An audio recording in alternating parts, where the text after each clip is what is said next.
अस्सलामुअलैकुम। उम्मीद है आप सब खैरियत से होंगे। Welcome back to my channel.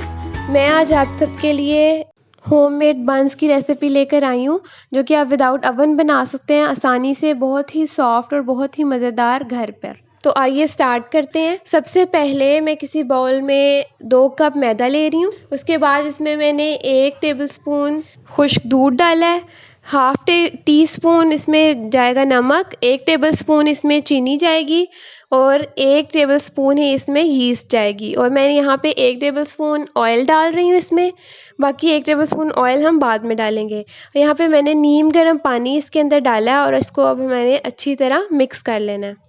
नीम गर्म पानी, जैसे कि आपने पहले भी मेरी वीडियोस में देखा होगा, हम यीस्ट को एक्टिवेट करने के लिए डालते हैं। ना बहुत ज़्यादा गर्म होना चाहिए और ना ही बहुत ज़्यादा ठंडा होना चाहिए।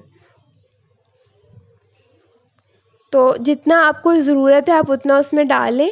आपको इतना डालना है कि ये थोड़ा स्टिकी सा बैटर बन जाए और बाद में हम इसको गूँदेंगे तो ये बिल्कुल सही तरह डो बन जाएगी।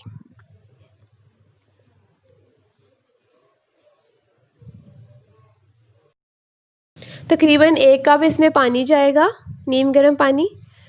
ये बैटर जो है वो तैयार हो गया है। अब हम इसको गूँदेंगे। ग्लव्स पहन के मैं इनको गूँदूँगी। हमने इसको अच्छी तरह नीड करना है। 5 से 10 मिनट हम इसको नीड करेंगे। पहले मैं इसमें कुछ देर नीड कर रही हूँ, उसके बाद मैं इसको काउंटर को अच्छी तरह साफ़ करके उसमें ऑयल डाल के तो फिर उसको नीड करूँगी। आप देख सकते हैं काफ़ी स्टिकी है। जितना ये स्टिकी होगा उतना ज़्यादा सॉफ्ट बनेगा, इसलिए आपने परेशान नहीं होना कि ज़्यादा स्टिकी हो गया है। यहाँ पे काउंटर पे मैंने ऑयल डाल लिया थोड़ा सा। अब मैंने इसको 5 से 10 मिनट अच्छी तरह गूँदना है। फोल्ड एंड स्ट्रेच मेथड से हम इसको गूँदेंगे। स्ट्रेच और फोल्ड करेंगे हम इसको अच्छी तरह। आपने इसको 5 से 10 मिनट नीट करते रहना है। यहाँ 5 से 10 मिनट मुझे इसको गूँधते हुए हो गए। अब मैंने इसको बॉल सा बना लिया है और अब इसको मैंने बॉल में रख लूँगी, जिसमें हमने पहले गूँधा था उसी में मैंने रख लिया है। हमने थोड़ा सा ऑयल लगाएंगे इस पर और उसके बाद इसमें 1.5 से 2 घंटे के लिए हमने इसको किसी भी गर्म जगह पे अच्छी तरह ढाँप के रख देना है, ताकि इसकी प्रूफिंग हो जाए।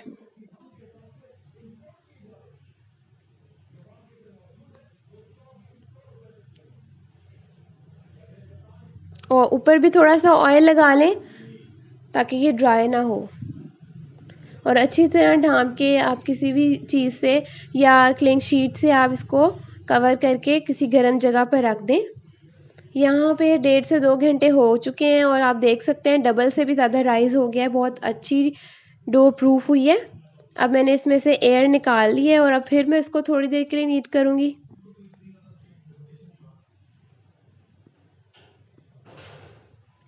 उसके बाद मैंने बन की शेप बना लेनी है इसको, यानी कि इसके पेड़े बनाकर मैं इस ट्रे पर रखूँगी बेकिंग के लिए। इस पे पहले ऑयल लगा लें।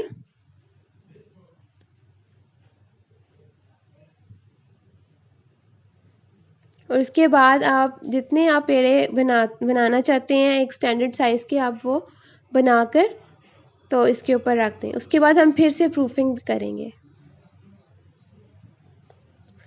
मैंने इसके 4 हिस्से किए हैं। 2 कप मैदा था तो इसके मैं 4 बन बनाऊंगी और बड़े साइज़ के बन बनेंगे। अच्छी तरह से आपने पेड़ा बनाकर तो रखते जाना है। ये देखें, ये 4 बन जो है वो तैयार हैं। अब आपने इसको फिर 1 या 1.5 घंटे के लिए प्रूफिंग के लिए रख देना है। ये देख सकते हैं आप, ये डबल साइज़ हो गया, इनका प्रूफिंग हो चुकी है और आपने इसी तरह ही इसको अनडिस्टर्ब किए बेक करेंगे। यहाँ पे मैंने एक देगची ले ली है बड़ी सारी, क्योंकि मैं अवन नहीं यूज़ करी, मैं विदाउट अवन ये बनाऊँगी, इसलिए मैंने इसके नीचे एक जाली रख दी है या स्टैंड रख दिया, उसके ऊपर ये रखी है। 25 से 30 मिनट में ये बिल्कुल तैयार हो चुके हैं बन। आप इस पे एग योक लगाकर थोड़े से इस पे तिल डाल दें तो ये बिल्कुल अच्छे बाजार जैसे बन जाएंगे। मैं यहाँ पर इनको ऐसे ही रख रही हूँ, मैंने इनको कट कर लिया है। इस रेसिपी से आप बहुत ही आसानी से बहुत सॉफ्ट बन बना सकते हैं और बर्गर्स वगैरह के लिए या किसी भी चीज़ के लिए यूज़ कर सकते हैं। तो ये थी बन्स की बहुत सिंपल सी रेसिपी। मिलते हैं अगली रेसिपी के साथ। अल्लाह हाफिज़।